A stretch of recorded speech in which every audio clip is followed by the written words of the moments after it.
হরে কৃষ্ণ। শ্রদ্ধেয় সাধু গুরু বৈষ্ণব চরণে এই অভাজনের দণ্ডবত। তা যাই হোক, আজকের এই হরিকথা কৃষ্ণ কথা আলোচনা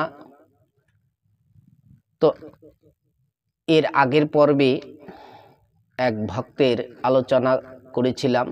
সে ভক্ত হলো পিপাজি রাজা। তা উনি বৃন্দাবনে যখন পৌঁছে গেলেন, সেখানে গিয়ে এক ব্রাহ্মণের সঙ্গে দেখা করলেন। সেই ব্রাহ্মণের নাম হচ্ছে শ্রীধর বিপ্র ব্রাহ্মণ। তা এই ব্রাহ্মণের ঘরে ভীষণ অভাব অনটন। যাই হোক, বিভিন্ন কিছুর মাধ্যম দিয়ে উনি সেবা যত্ন করলেন। এই পিপাজি রাজা সীতারানীর সেবা যত্ন করতে করতে একদিন সেই শ্রীধর বিপ্রের বাড়ি থেকে সীতা ঠাকুরানী যমুনার ঘাটে গেলেন স্নান করার জন্য। কিন্তু সেখানে ঘাটে গিয়ে স্নান করতে গিয়ে দেখে ওখানে একটা সোনার কলস, আর সেই সোনার কলসের মধ্যে অনেক স্বর্ণ মুদ্রা।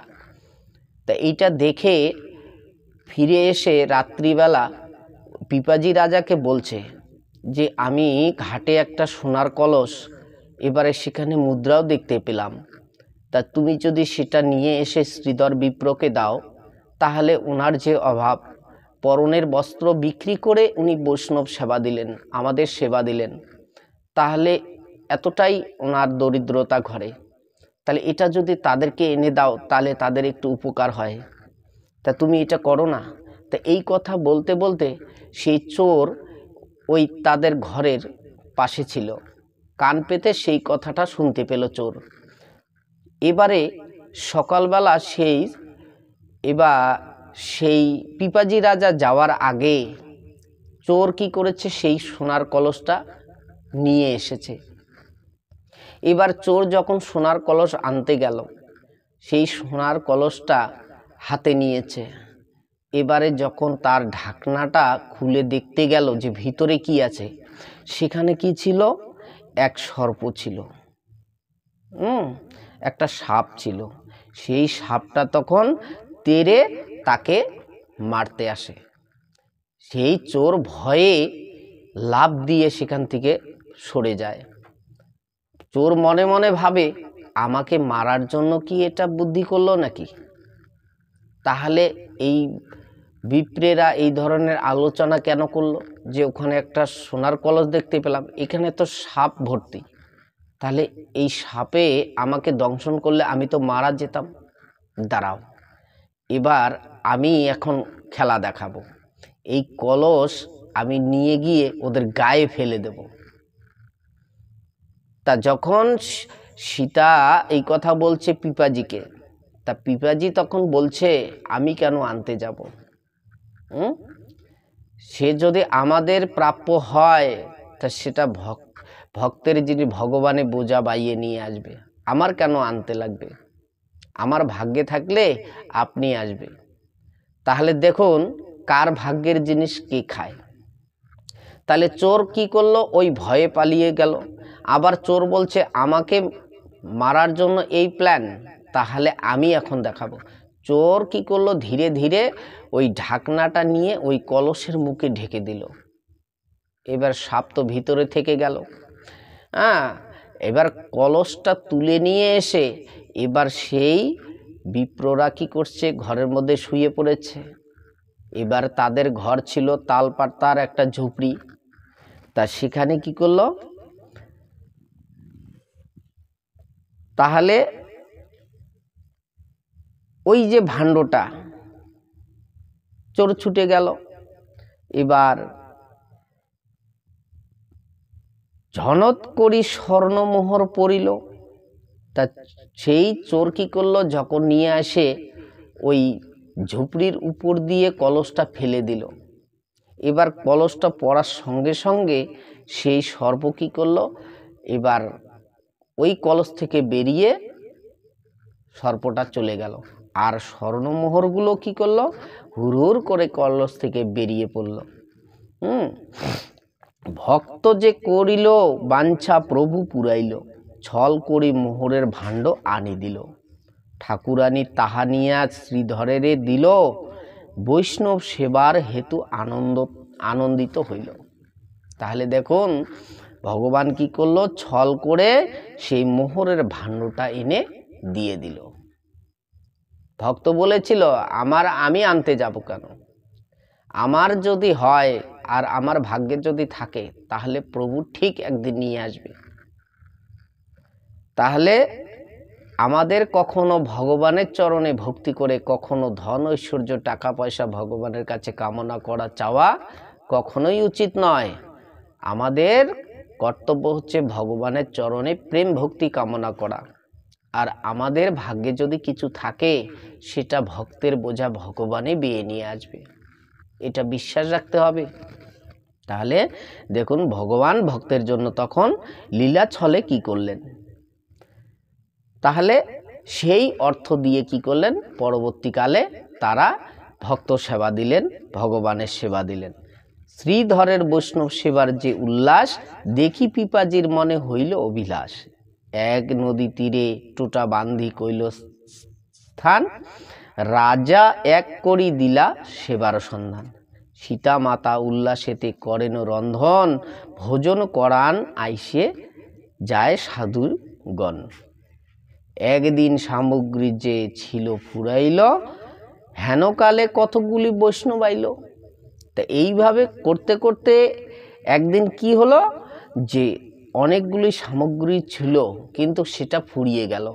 এবার শেষ হওয়ার পরে সেই সময় আবার কি করলো, কতগুলো বৈষ্ণব এসে সেখানে হাজির হলো। চিন্তায় মগন সাধু কি করি উপায়, ভিক্ষা করিবারে ঠাকুরানী বাহিরায়। নদীতে যে অল্প জল, পাড়েতে যাইয়া বাজারে ভিক্ষা লাগি বেড়ান ফিরিয়া। তাহলে এইভাবে যা অর্থ ছিল তা বিক্রি করে তার সমস্ত কিছু বৈষ্ণব সেবা দেওয়ার পরে আর কিছু নেই। কিন্তু হঠাৎ করে আবার কি হলো, আর এক দল বৈষ্ণব এসে হাজির হলো। এখন এই বৈষ্ণবদেরকে সেবা দিতে গেলে অনেক অর্থের দরকার, এখন ঘরে তো কিছু নেই। তখন কি করলেন, এই যে আবার এই ঠাকুরানী সীতা ঠাকুরানী কি করলেন, যে কি ভিক্ষা করার জন্য এই নদীটা পার হয়ে, অল্প জল ছিল সেটা হেঁটে পার হয়ে গিয়ে ওই পারে গিয়ে একটা বাজারে গিয়ে ভিক্ষা করতে লাগলেন। এক যে বণিক তারে সুন্দরী দেখিয়া সাভিযোগ করে দুষ্ট আখি মটকিয়া। তাহলে একজন সেখানে বণিক ছিল, ব্যবসায়ী ছিল, কিন্তু এই সুন্দরী দেখে, সীতাকে দেখে তার মনে কামের সম্ভোগ জেগে উঠল, তাকে দেখে অনেক লোভ জাগলো। তা জেগে কি বলল, সীতা কহে গৃহে মোর আইলা অতিথি, সেবার সামগ্রী ঘরে কিছু নাহি স্থিতি। তা আমি এসেছি আপনার কাছে, আমার ঘরে সেই অতিথি এসেছে, তাহলে এই অতিথির জন্য আপনি কিছু সেবার বস্তু দিন। তা যখন এটা বলছে, তা তখন ওই যে বণিক যিনি ব্যবসায়ী, তা তখন ওনার দিকে তাকিয়ে বলছে, দিতে পারি, তোমাকে অনেক কিছু দিতে পারি। তা তুমি যদি আমার কথাটা শোনো, আমি যা চাইব তুমি যদি দিতে প্রস্তুত, তাহলে তোমাকে অনেক কিছু দেব। বলছে ঠিক আছে, আপনি আগে আমাকে দেন, আমি নিয়ে গিয়ে অতিথি সেবা দেই, তারপরে আপনি যা চাইবেন আপনাকে আমি সমস্ত কিছু দেব। তাহলে আগে আমাকে সেবার জন্য কিছু দেন। সেবা উপযুক্ত যে সামগ্রী দেহ মোরে, যাহা আজ্ঞা করো তাহা করিব অদূরে। তাহলে আগে অতিথি সেবা দিয়ে আসি, তারপর ফিরে এসে তুমি যা বলবে আমি তাই তোমাকে দিব। তাহলে তাহা শুনি অনেক সামগ্রী তারে দিয়া, সন্ধ্যা অন্তে আসিও কহিল তুষ্ট হইয়া। ঠিক আছে, এখন তুমি নিয়ে যাও, যা লাগে সেবার জন্য তুমি নিয়ে যাও, কিন্তু কথাটা যেন মনে থাকে, ঠিক সন্ধ্যার সময় তুমি কিন্তু আমার কাছে চলে আসবে। ঠাকুরানী ইষ্টমনে সাধু সেবা কইলা, পিপাজি কহেন দ্রব্য কোথায় পাইলা। তাহলে এই সীতা ঠাকুরানী কি করলো, মনে খুশি মনে সেই সামগ্রী নিয়ে এসে রন্ধন করে এবারে সেবা দিলেন। তা পিপাজি রাজা এখন বললেন তুমি এত কিছু সামগ্রী, তোমার কাছে কোনো পয়সা কড়ি নেই, তা তুমি এতগুলো সামগ্রী তুমি কোথায় পেলে? এই যে চাল ডাল তরি তরকারি তুমি যে নিয়ে আসলে, এগুলো তুমি কোথায় পেলে? তা তখন বলছে, স্বামীর কথার উত্তরে কি বলছে, দেহ কহে পূর্বাপর যত বৃত্তান্ত কহিল, ভালো ভালো বলি সাধু প্রশংসা করিল। সমস্ত বিবরণ বলল যে এই ঘটনা। তখন বলল, বাহ, ভালো হয়েছে, তুমি সাধু সেবার জন্য তুমি যা করলে তুমি খুব ভালো করেছ। সন্ধ্যাকালে পিপাজি কহেন, সীতাজি রে, সত্যে বদ্ধ হইলে তথা হয় যাইবারে। হরে কৃষ্ণ। সন্ধ্যা যখন নেমে আসে, তার পত্নীকে বলছে, সত্যে বদ্ধ হয়েছ, তাহলে দেখুন, সত্যে বদ্ধ হইলে তথা হয় যাইবারে। কথা যদি তুমি সেখানে দিয়ে এসেছিলে, তাহলে সেই বাক্যটাকে পালন করার জন্য তোমার যাওয়া কর্তব্য। স্বামী বলছে পত্নীকে, তুমি যে কথা বলে তুমি জিনিসটা এনেছিলে তার কাছে, এখন সেই কথাটা রক্ষা করার জন্য তোমার অবশ্যই যাওয়া দরকার। পারবো আমরা? পারবো না। কেন? এই জায়গায় আমরা পিছিয়ে যাই, আমাদের বাক্যে আমরা ঠিক থাকি না, যার জন্য আমাদের এই কথায় যখন আমরা ঠিক থাকি না, তখন মানুষ ভেঙে পড়ে, তখন তার বাক্য অসত্য হয়ে যায়। তাহলে এখানে দেখুন, শাস্ত্রে বলছে যে পিপাজি নিজে বলছে তার পত্নীকে, তুমি যা কথা দিয়ে তুমি সামগ্রী এনেছিলে, এখন তার কথাটা রক্ষা করার জন্য তোমাকে অবশ্যই যাওয়া দরকার। যার জন্য বলছে, সত্যে বাক্য হইলে তথা হয় যাইবারে। অপূর্ব সামগ্রী হয় সৌন্দর্য যৌবন, নিজ সুখ হেতু বৃথা করে ক্ষেপণ। তাহলে বলছে নিজ সুখ হেতু, তাহলে অপূর্ব, এই যে তুমি যে এত সুন্দর, তার পত্নী এত দেখতে, সেই রাজরানী একজন, সে তাহলে কত দেখতে সুন্দর, এত সুন্দর স্ত্রীর নিজের সুখ বাঞ্ছা পরিত্যাগ করে তাকে বলছে তুমি সত্য ধর্মকে রক্ষা করো, সত্যকে তুমি পালন করো। ধন্য ধন্য তুমি, তব যৌবন সফল, বৈষ্ণবার্থে বেচিলা সে না কইলে বিফল। ধন্য তোমার জীবন, তুমি বৈষ্ণব সেবার জন্য নিজের জীবন বিক্রি করে দিলে, তুমি না করলে কোনো মায়া দয়া। ধন্য তোমার জীবন। অতএব শীঘ্র করি যাহ তুমি তথা, প্রতিশ্রুতি হইলে বণিক স্থানে যথা। তুমি তাড়াতাড়ি সেখানে যাও, সেই বণিকের কাছে, সেই ব্যবসায়ীর কাছে যে তুমি কথা দিয়ে সামগ্রী এনেছিলে, যদি সময় মতো সেখানে পৌঁছতে না পারো, তাহলে কথা যদি তোমার দুই রকম হয়ে যায়, তাহলে তোমার কোনো এই কথার মর্যাদা থাকবে না। অতএব তুমি তাড়াতাড়ি এই প্রতিশ্রুতি পালন করার জন্য তার স্থানে চলে যাও। যে আজ্ঞা বলিয়া মাতা চলে তথায়, সাধু দেখে নদী জলে বসন ভিজায়। তাহলে এই আজ্ঞা পালন করার জন্য যখন সীতা ঠাকুরানী সেখানে চলে গেলেন, তাহলে সেই জলে কি করলো, বস্ত্রটা ভিজে গেল। উঠাইয়া আপনি যে পার করি দিলা, বণিকের গৃহে গিয়া উপনীত হইলা। সেই পিপাজি তখন নিজেই পার করে দিলেন। এবার সেই সীতারানী চলে গেল বণিকের ঘরে, গিয়ে উপস্থিত হলেন। সত্যবাদী নির্মৎসর দেখো দুরহ, বৈষ্ণবেতে অনুরাগ ভক্তির প্রবাহ। বৈষ্ণবের ভক্তির অনুরাগটা দেখো কি। তখন ওই বণিকের ঘরে পৌঁছে গেল। আশ্চর্য কথন এই অলৌকিক হয়, অনুরাগে ধর্মাধর্ম কিছু না জানায়। যখন কাহারও ভিতরে অনুরাগের জন্ম হয়, অনুরাগ ভক্তি জন্মে, তখন তার ভিতরে ধর্মাধর্ম কোনো বিচার থাকে না, শুদ্ধ অশুদ্ধ কোনো বিচার থাকে না। কিন্তু এই অনুরাগ জন্মটায় নেওয়াটাই হচ্ছে সবথেকে বড় কথা। তবে ঠাকুরানী বণিকের ঘরে গিয়া এক ভিতে বসি রহে কৃষ্ণে মন দিয়া। ওই বণিকের ঘরে গেলেন, দিলেন তো বৈষ্ণব সেবা। এবার যে কার্যে গেলেন সেটা তো হচ্ছে আলাদা। উনি গেলেন, এখন বণিক যদি সেই কর্ম করে, তাহলে এখানে কোথায় মান থাকবে? এবার এই ঠাকুরানী কি করলেন, এক দৃষ্টে ভগবান শ্রীকৃষ্ণের চরণে মন প্রাণ দিয়ে এক দৃষ্টে সেখানে তাকিয়ে থাকলেন। বণিক চাহয়ে অঙ্গ স্পর্শ করিবারে আগুনের উল্কা হেন লাগয়ে শরীরে। হরে কৃষ্ণ। যখন ভগবানের চরণে মন প্রাণ সঁপে দিয়ে এক মনে এক দৃষ্টে যখন এই সীতারানী তাকিয়ে থাকলেন, এবার সেই বণিক দেখতে পেল যে ওই সীতারানীর অঙ্গ থেকে অগ্নি উল্কা বেরিয়ে আসছে, তার অঙ্গ থেকে অঙ্গজ্যোতি বেরোচ্ছে, অগ্নিজ্যোতি উল্কা বেরিয়ে আসছে। হাত দেওয়ার জন্য উনি যাচ্ছে, কিন্তু সেখানে পাচ্ছে না।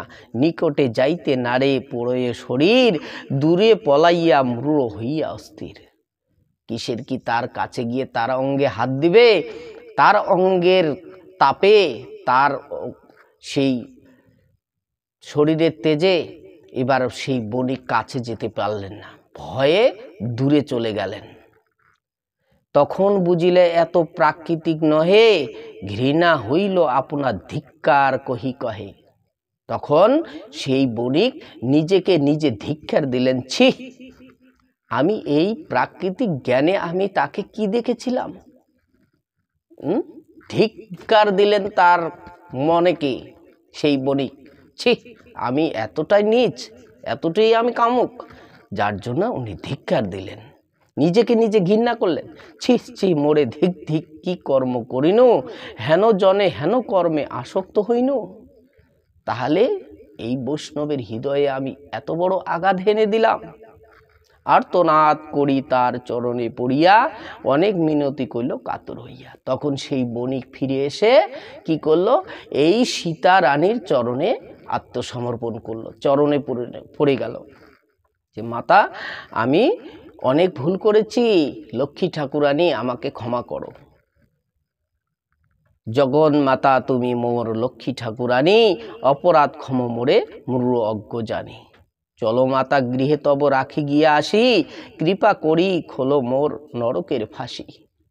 তাহলে বলছে, আমাকে ক্ষমা করো মা, আমি ভুল করে তোমাকে আমি অনেক ভাবতে গিয়েছিলাম, এইবার আমাকে কৃপা করো, কৃপা করে আমার এই নরকের দ্বার, এই নরকের ফাঁসি আমাকে খুলে দাও মা।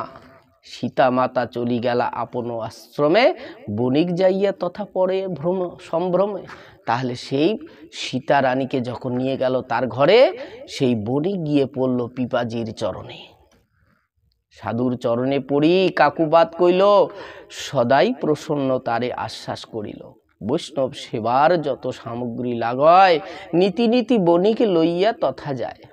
তাহলে সেই চরণে আত্মসমর্পণ করে ক্ষমা ভিক্ষা চাইলেন, আমার ভীষণ অপরাধ হয়ে গেছে, আমি বণিক, আমি কথা দিলাম ঠাকুর আপনাদের সেবার জন্য, ঠাকুরের সেবার জন্য নীতি নীতি মানে প্রতিদিন যা লাগবে সমস্ত সামগ্রী আমি প্রতিদিন পাঠিয়ে দেব, আমি নিজে হাতে নিয়ে আসব। তখন কি করলেন দেখুন, পিপাজির লীলা কথা অনেক রহিল, সংক্ষেপে বর্ণিল যে সকল না লিখিল। ইহার শ্রবণে হরিভক্তিতে আগ্রহ, অবশ্য অবশ্য জন্মে নাহিক সন্দেহ।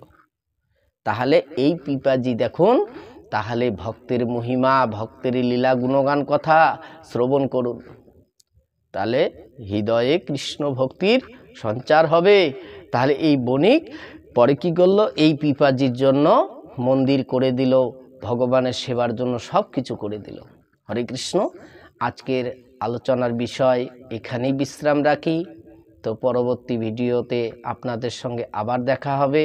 ভগবানের এই লীলা গুণগান কথা যদি আপনাদের ভালো লাগে, অবশ্যই এই রাধারানী 100% চ্যানেলটি সাবস্ক্রাইব করবেন, বন্ধু বান্ধবদের শেয়ার করবেন, আর সুখে থাকুন, শান্তিতে থাকুন, ভগবানের নাম করুন। রাধে রাধে। হরে কৃষ্ণ।